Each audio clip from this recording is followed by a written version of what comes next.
신앙생활을 이야기할 때 우리는 기도와 믿음과 말씀을 빼놓고는 이야기가 할 수 없습니다. 그 정도로 이 기도와 말씀, 믿음은 너무나도 중요한 부분이고, 특별히 이 믿음과 기도는요, 이렇게 띄어서 생각할 수가 없는 것입니다. 왜냐하면 믿음 없이 기도하기가 어렵고, 믿음 없이 그 응답과 하나님의 역사하심을 경험하기도 어렵습니다. 이 기도와 믿음이 조화를 이루어 우리가 신앙생활을 해나갈 때 우리는 기도의 응답을 경험하며 하나님께서 내 인생 속에 역사하시는 것을 경험하며 살아갑니다. 여러분들은 여러분의 기도를 들으시는 그 하나님을 믿으십니까?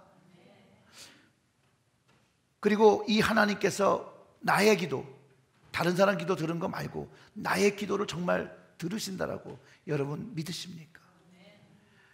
이 기도의 능력은요, 성경에서 증거하고 있습니다. 이 성경에 말하는 것들이 우리가 기도하고 믿음을 가질 때 예수님께서 가르쳐준 대로 오늘 그 말씀에 낙심하지 말고 항상 기도할 때 그 기도의 응답과 능력이 우리 삶 속에서 경험되어진다는 것을 가르쳐주고 있습니다. 여러분들, 성경 속에 있는 그 믿음의 사람들, 믿음의 인물들 그 모두가 기도의 사람들이었다는 것을 알 수가 있습니다. 기독교 역사 속에서 하나님의 일을 증거한 모든 사람들 믿음의 사람이었고 다 기도의 사람들이었습니다. 마태복음 6장 6절에 이렇게 기록하고 있습니다. 너는 기도할 때 내 골방에 들어가 문을 닫고 은밀한 중에 계신 내 아버지께 기도하라. 은밀한 중에 보시는 내 아버지께서 뭐 하신다고요? 갚으신다. 기도에 대해서 그것을 응답하신다라는 말을, 그 말씀을 믿고 기도했다는 거예요. 그래도 골방으로 들어가고 기도를 했다는 것이죠. 남이 보이든 보지 않던 보던 기도를 하기 시작했다는 거예요. 그래서 이 교회의 탄생도 마가의 다락방에서 제자들이 모여서 기도하기 시작하는 거예요. 그 기도할 때 성령이 강림하시며 교회가 시작되었고, 이 초대교회가 그 괄목상대한 성장 역시도 이 기도의 모임으로 시작하고 이 기도의 모임으로 이방인들에게 퍼져나가기 시작했다는 거예요. 그때는 어떻게 기도했죠? 지난주에 말씀을 우리가 들었었는데 오로지 전심을 다해 기도했다고 그러죠. 유명한 설교가이자 목사님이신 템플 목사님은요, 이 기도가 우연이라고 말하는 어떤 학생한테 이렇게 가르쳐 주었습니다. 기도가 우연이라고요? 기도가 우연의 일치라고요? 우연일 수도 있습니다. 그러나 학생, 이상한 일이 있습니다. 내가 기도를 그치면 그 우연도 그쳐버린다는 사실입니다. 그러니 이 기도가 얼마나 중요한 것입니까? 템플 목사님의 말씀처럼 기도를 항상 할 때 우연과 같은 하나님의 응답과 역사를 경험한다는 것이죠. 사랑하는 성도 여러분, 이 우연같이 세상 사람들이 여기는 이 기도의 응답을 여러분 삶 속에서 경험하신 적이 있으십니까? 또 그것에 감사하신 적이 있으십니까? 우연이면 감사하지 않잖아요. 우연에 일어났는데. 근데 우리가 기도에 감사하는 것은 하나님께서 우리의 기도를 응답하신 그분이 누구인 것을 알기 때문에 우리는 그 기도 응답에 감사를 드린다는 것이에요. 세상 말로 우연히 세 번이면 뭐라고 그러죠? 필연이라고 하잖아요. 필연보다 더 강한 것, 하나님, 살아계신 하나님께서 나의 기도를 들으시고 응답하신다는 하나님의 말씀이에요.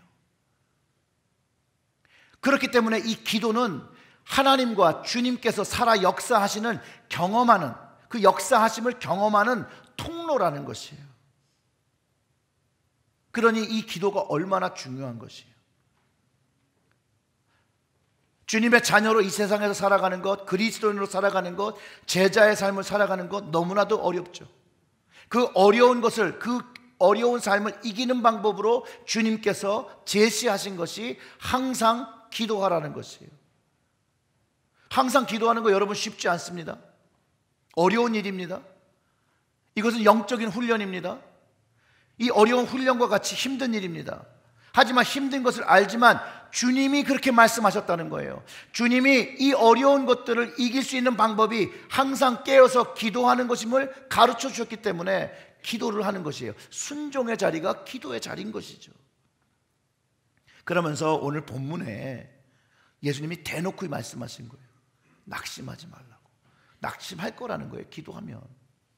근데 낙심하지 말고 계속 포기하지 말고 기도하라는 거예요. 하나님을 믿고 주님을 믿고 살아가는 이 시대에 우리의 삶 속에서 낭망할 것을 이미 주님이 알고 말씀하신 것이라는 거예요. 제자들도 이제 낭망할 것을 알았기 때문에 말씀해 주신 말씀이라는 것이에요.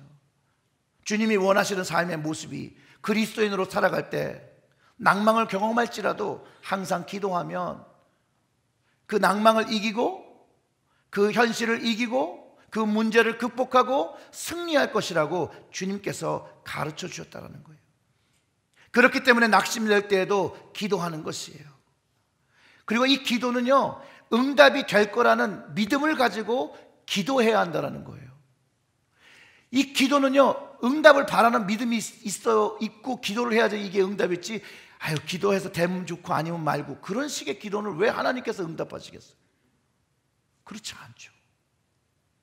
하나님께서 상급 주시는 것을 아는 그 믿음으로 기도할 때 하나님께서 상급을 주신다라고 말씀해 주시거든요. 우리가 주님의 응답을 기다리며 기도할 때 기도의 역사를 경험하게 된다는 것이에요. 그래서 주님은 기도할 때 포기하지 말라는 거예요. 끝까지 기도하고 주님의 응답을 경험하라는 거예요. 항상 깨어있고 항상 기도하라는 것이에요. 에베소 6장 18절의 말씀은 이렇습니다. 우리 같이 읽어볼게요. 모든 기도와 간구로 하되 성령 안에서 기도하고 이를 위하여 구하기를 항상 힘쓰며 여러 성도를 위하여 구하라라고 했습니다. 이 기도의 본용을 가르쳐 주는 거죠. 항상 어디서 기도해요? 성령 안에서 기도하고 이를 위해서 깨어서 구하기를 항상 힘쓰고 여러 성도를 위하여, 나를 위하여 기도하는 것보다도 여러 성도를 위하여 서로 기도해야 된다라고 가르쳐 주시고 있다는 거예요. 이 작가는 뭔지 모르겠는데요, 이 기도에 대해서 소개한 글이 있는데요, 아주 그 마음에 떨림을 줄 정도로 기도에 대해서 가르쳐 줍니다. 첫째, 쉬지 말고 하는 기도가 있다. 바울과 느헤미야는 아침부터 저녁까지 매 순간 하나님과 교통하는 기도를 했다. 둘째, 매일 시간을 정하여 하는 기도가 있다. 다니엘은 하루에 3번, 다윗은 7번 시간을 정하여 기도했다. 세 번째로 특별한 기도가 있다. 야곱과 예수님은 특별한 일을 앞에 두고 철야 기도를 하였다.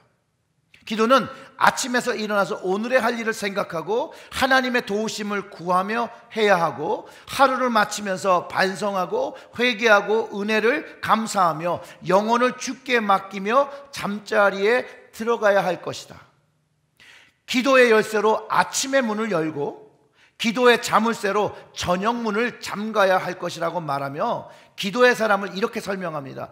길가에서 무릎을 꿇는 자가 기도의 사람이 아니며 공식적인 자리에서 기도를 길게 한다고 해서 기도의 사람이 아니다. 하나님을 신뢰하는 자, 그가 기도의 사람이며 하나님의 거룩한 뜻을 행하는 자가 참 기도의 사람이다.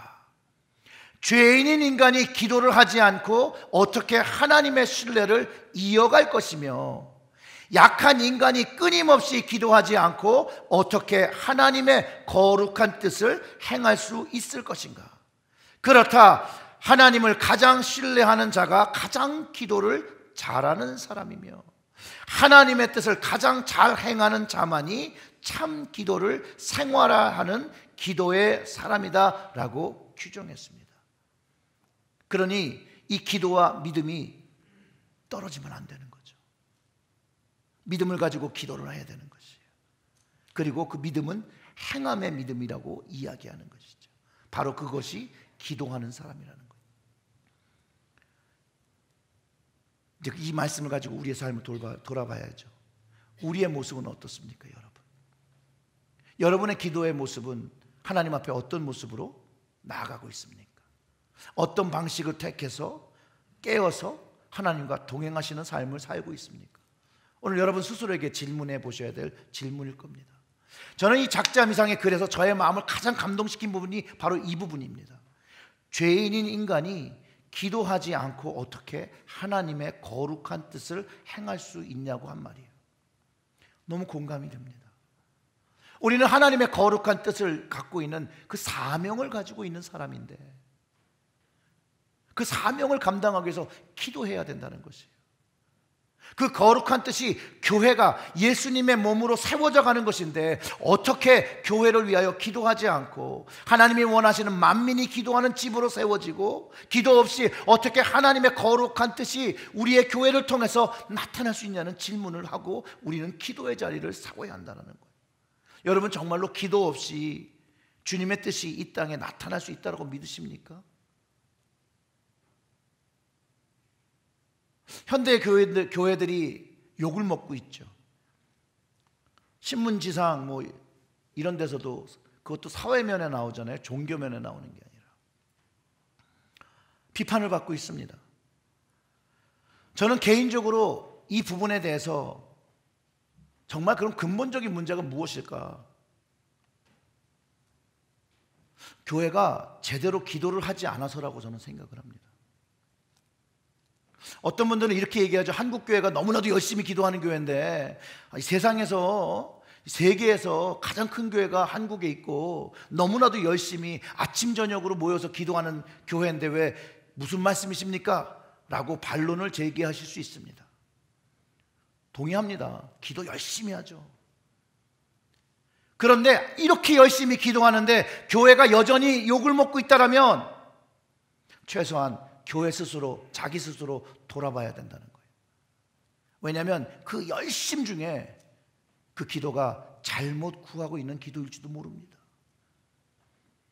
실제로 한국 교회에서 기도를 잘못 배웠고 잘못 가르쳐온 부분이 있습니다. 특별히 잘못된 기도를 하나를 예제를 삼으면 이렇습니다. 한국 교회에서 이렇게 기도해 왔어요. 또 그리고 이렇게 가르쳐 왔고 그것을 배워서 똑같이 따라하기도 했습니다.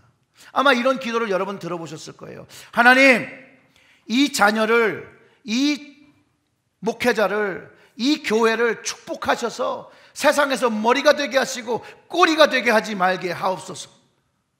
이렇게 기도를 가르쳤었어요. 여러분 이 기도가 맞습니까? 반만 맞아요. 반만. 전부 머리가 되면 어떡해요? 몸통도 있고 다리도 있고 팔도 있고 있어야 하는데 모든 기도가 머리가 되어야 된다고, 최고가 되어야 된다고, 최고의 리더가 되고 하나님께서 그 기도를 정말 다 들으시면 머리만 잔뜩 있는 교회가 되면, 몸통과 꼬리가 없고 팔이 없는 교회가 되면 이게 정말 정상적인 교회이며 바른 교회의 모습이겠냐는 거예요. 여러분들 어떻게 생각하십니까? 교회의 머리는요, 예수님이라고 성경이 말하고 있는데 왜 일개의 사람들이 교회의 머리가 되려고 할까요? 왜 목사님들을 위해서 기도하는데 왜 다 큰 종이 되라고 기도하십니까? 작은 종 되면 안 돼요? 중간 종 되면 실패하는 겁니까? 왜 다 큰 일을 감당하기 위해서 기도하는데 작은 것에 대하여 충성하는 일을 위해서 기도하는 것, 이 기도하면 안 됩니까? 여러분, 대형교회를 섬기는 목사님이나 이 땅에 오지에서 선교사로 섬기시는 분이나 맡겨주신 작은 교회에서 충성하시는 목사님이나 또 자신의 교회에서 아무도 하지 않는 그 귀찮은 일들을 그저 묵묵히 혼자 감당하며 교회를 지키시는 분이나 저는 하나님 앞에 동일하다고 생각해요. 하나님이 기뻐하시는 일이에요. 예수님은 어떻게 가르쳐 주신 줄 아십니까? 예수님은 그 제자의 발을 닦으시면서 섬기는 자들이 되라고 하셨는데 왜 이렇게 섬김을 받으려고 하는 머리가 많고 큰 종만 되려고 하는 것인가, 이거죠. 여러분들이 주님의 말씀에 순종해서 발을 닦는 종이 되어보지는 않으려십니까? 차려놓은 밥상만 받는 사람이 되어야 됩니까? 주님을 위해 섬기는 자가 되어 보려 하지는 않겠습니까, 여러분? 우리 체일제일교회 성도님들은요, 하나님의 뜻에 순종하는 겸손한 종, 충성된 종 되시기를 주님의 이름으로 축원합니다.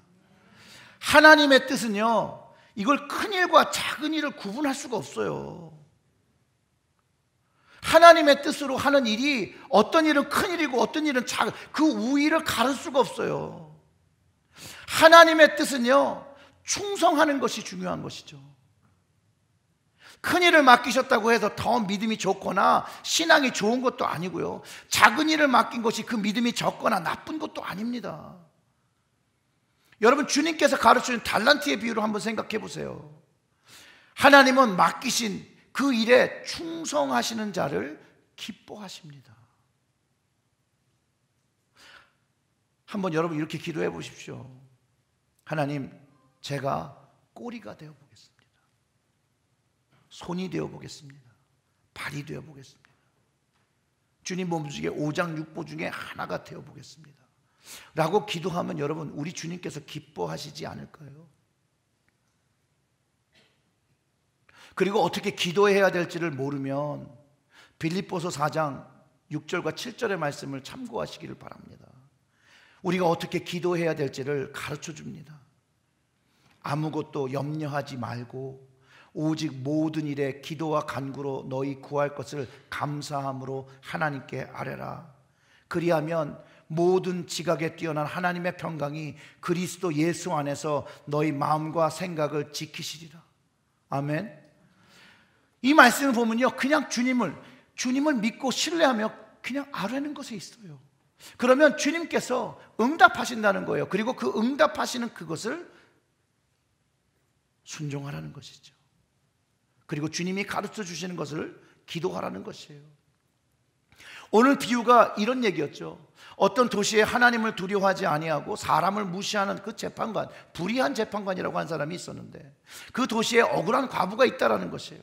근데 그 억울한 과부가 늘 그에게 가서 자기 원수에 대하고 자기 원한을 갚아달라고 계속해서 끊임없이 요청했다라는 것이에요.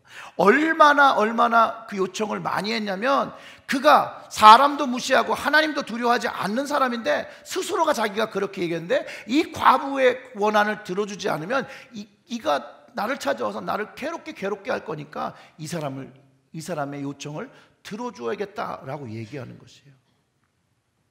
이 불의한 재판관이 정의를 실현하기 위해서 들어준 게 아니라 자기한테 찾아오는 사람의 그 요청 때문에 들어주겠다고 한 것이에요.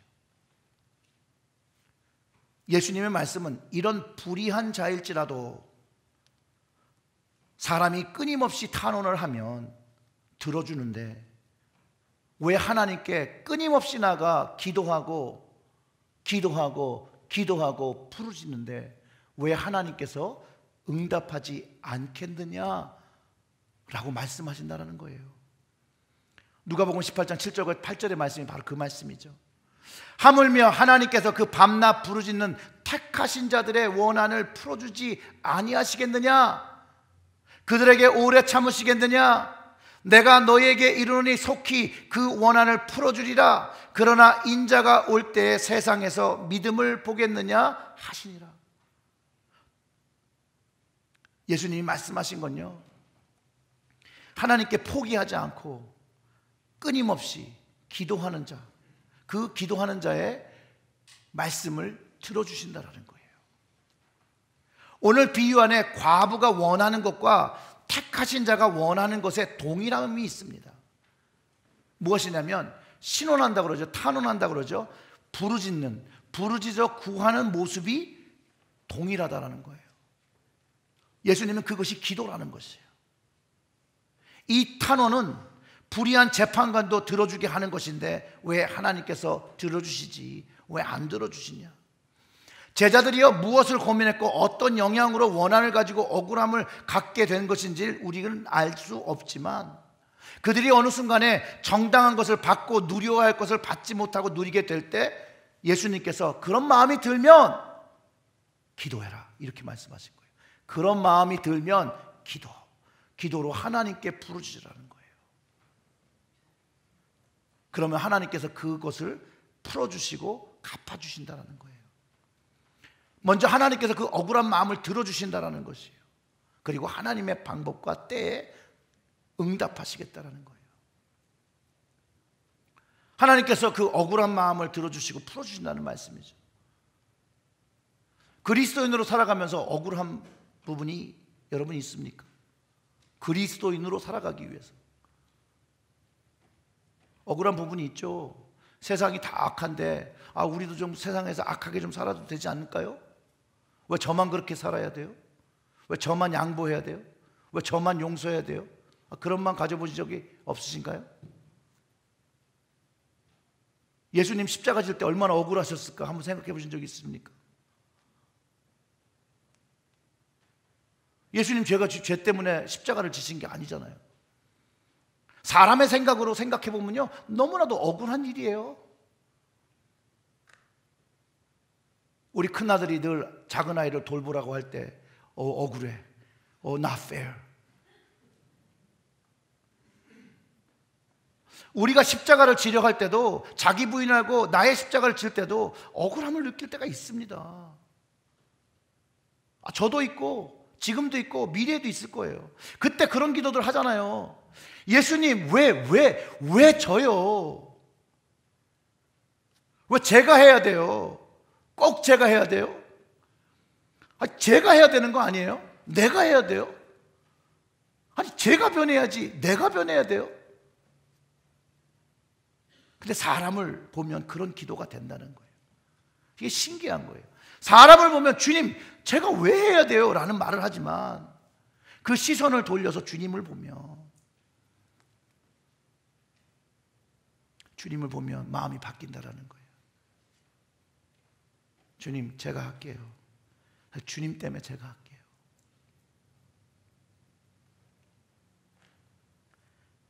주님의 뜻인 십자가, 사람을 보면 억울하지만 주님을 보면 억울할 게 하나도 없습니다. 이미 주님께서 나를 위해서 주신 그 십자가가 있기 때문에 감사함으로 져야 하는 것이 깨달아진다는 것이죠. 그리고 그 십자가를 지게 되면 하나님의 나라의 의와 뜻이 이 땅에 서게 되고, 그러면 주님께서 찾으시는 그 영혼들이 하나님 아버지께로 나오는 그 열매를 보게 된다는 거예요. 여러분들은 주님을 위해서 어떤 십자가를 지고 계십니까? 힘들어서, 어려워서, 능력이 없어서 너무나도 어려워만 하십니까? 그러면 기도의 자리로 들어가셔야 합니다. 이 기도의 자리에서 주님의 능력을 바라보며 포기하지 말고 주님이 응답하실 것을 믿고 기도하시기를 주님의 이름으로 축원합니다. 하나님의 나라를 위해서, 하나님의 가정이 되어서 기도함을 낙심치 말라고 하신 그거, 우리는 이 비유를 통해서 깨달아야 합니다. 왜냐하면 우리는 그러면서 낙심하거든요. 하나님께서 이루시는 그날까지 하나님 나라를 위해서, 우리의 가정을 위해서 부르짖는 자들은 그 마음 낙심하지 말고, 낙심되어도 인내하고 기도하라고 가르쳐주고 있는 말씀인 것을 깨닫게 됩니다. 영국의 유명한 설교자 스펄전 목사님은 기도에 대해서 이렇게 설명한 적이 있습니다. 기도는 알에서 줄을 당겨 하늘에 있는 큰 종을 하나님의 귀 밑에서 울리는 것과 같다. 어떤 사람은 되는 대로 힘들이지 않고 줄을 당기기 때문에 하늘의 종이 울리지 아니하고, 또 어떤 사람은 단 한 번만 줄을 당겨보기 때문에 울리지 않는데요. 그러나 응답을 바꿔야 하겠다라는 기도하는 사람은 그 줄을 단단히 잡고 전력을 다해 계속해서 당긴다라고 했다라는 것이에요. 갈라디아서 6장 9절에 이런 말씀이 있습니다. 우리가 선을 행하되 낙심하지 말지니 포기하지 아니하면 때가 이름에 거두리라. 끝까지 기도하라는 것이죠. 여러분, 그 교회 위에 그 큰 종, 작은 거 말고요, 큰 거가 줄에 이렇게 매달려 있는데 그거를 당겨서 종을 울리는 거 한번 보신 적 있습니까? 그 종을 어떻게 울리는 줄 아세요? 그런 큰 종은 이렇게 팔로 당긴다고 울리지가 않아요.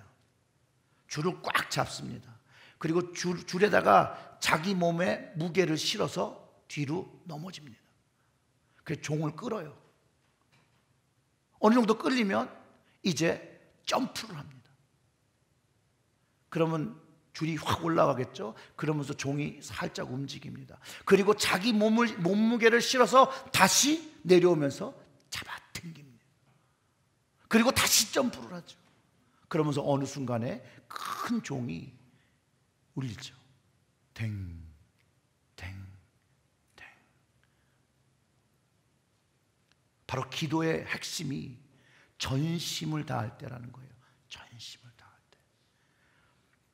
그리고 그 전심을 다할 때 이 열매 맺는 시간이 있으니 인내하라는 것을 가르쳐준다는 것이에요. 그래서 포기하면 안 되는 거예요. 종이 무거워서 이거를 땡기다가 그냥 놓으면 종이 안 울린다니까요. 포기하지 않고 끝까지 자기의 힘과 자기의 모든 것들을 걸어서 할 때 이 종이 울리기 시작한다는 것이죠. 그래서 기도 역시도 열매가 열리는 때까지 해야 된다는 것이죠. 그래서 낙심하지 말고 포기하지 말라는 말을 기도에 사용하신다는 거예요. 여러분, 기도가요, 열매를 맺으려면요, 우리가 땅에다 뭐 씨를 하나 심었다고 해서 다음날 열매가 열리는 건 아니잖아요. 아니, 과실수 모목을 이렇게 심으면 과일이 한 몇 주 만에 나와요? 기도도 마찬가지예요. 기도도 심은 후 열매 맺을 때까지 최선을 다하여 그 기도의 씨를 관리하고 보호해야 되는 것이죠. 사랑하는 성도 여러분, 하나님 나라를 위해, 교회를 위해, 영혼을 위해 기도하시다가, 여러분의 가정을 위해서 기도하시다가, 또 여러분의 자녀를 위해서 기도하시다가 혹시 낙심하신 적이 있으십니까? 그럼 포기하지 마세요. 그리고 낙심하지 마세요. 아니, 낙심되어도 계속 기도하시기를, 주의 말씀에 순종하여 계속 기도하시기를 주님의 이름으로 축원합니다. 그러면 그 열매가 나타날 날까지 깨어서 기도하게 되면 주님의 역사가, 주님의 능력이 내 인생 속에 만져지게 되고 경험되는 것을 통해서 우리의 예배가 하나님께 진정과 그 신령으로 드리는 그 예배가 되어진다는 것이에요. 예수님은 또 이 비유를 말씀하시면서 주님 재림하시는 것과 연결시켜서 주님 다시 오실 때까지 낙심하지 말고 끝까지 기도하라고 제자들에게 가르쳐 주신 거예요. 제자들이 낙심했죠. 주님이 왜 오신다고 했는데 왜 안 오실까? 그 오신다는 주님이 아직까지 안 오시고 계세요. 그래도 여전히 주님께서 가르쳐 주신 말씀, 낙심하지 말고 주님 오시는 그날까지 항상 깨어서 주님 오심을 생각하고 주님 나라를 위하여 내 인생을 만들어가는 것, 그게 그리스도인들이 해야 되는 일이라는 거예요. 오늘날도 마찬가지죠. 우리는 우리의 삶의 문제, 또 교회의 문제일 수도 있고 세상의 문제일 수도 있고 교회 갱신에 대한 문제일 수도 있고 변혁에 대한 문제일 수도 있지만, 그것을 위해서 우리가 기도하는데 낙심하지 말아야 된다는 거예요. 이루시는 이는 하나님이고 응답하시는 이가 하나님이니까 그분께 맡겼으면 그분이 응답할 때까지 우리는 기다리며 인내하며 기도해야 한다는 것이에요.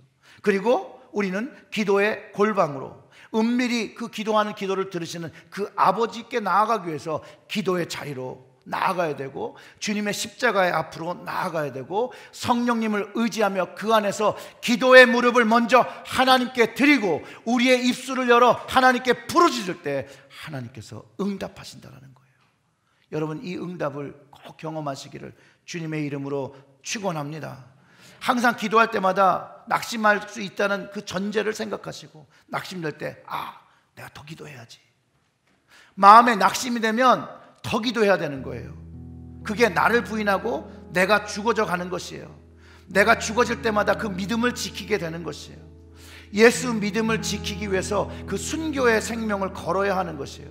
그럴 때만이 주님께서 말씀하신 주님 다시 오시는 그날까지 낙심하지 않고 기다리며 주님의 뜻을 이 땅에 세워나갈 수 있다는 것이에요.